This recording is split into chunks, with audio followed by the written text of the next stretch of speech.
Ásgeir, nú erum mættir til Toulouse, keppa við liðið Fenix. Hvernig leggst verkefnið í þig? Bara mjög vel.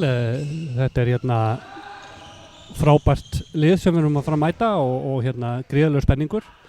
Þetta er allt miklu stærra heldur en við höfum verið að taka þátt í undanfarin ár og það er bara mikil spenningur í hópnum og já, þetta verður bara mjög gaman að fylgjast með hvernig okkur muni reiða af á morgun. Svo strax í næstu viku á 95 ára afmæli FH þá er risa handboltaveisla í Kaplakrika. Hvernig hefur það allt saman gengið?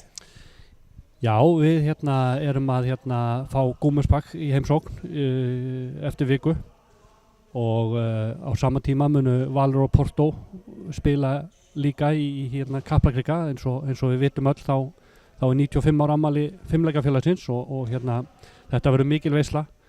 Miðasala gengur gríðarlega vel og ég vil bara hvetja fólk til að tryggja sér miða sem allra fyrst. Við erum að selja dagpassa á allan daginn og þetta verður alveg svakaleg veisla hjá okkur og mikil skemmtun frá snemma daginn og fram eftir kvöldi þannig að fólk þarf að tryggja sér miða fljótlega.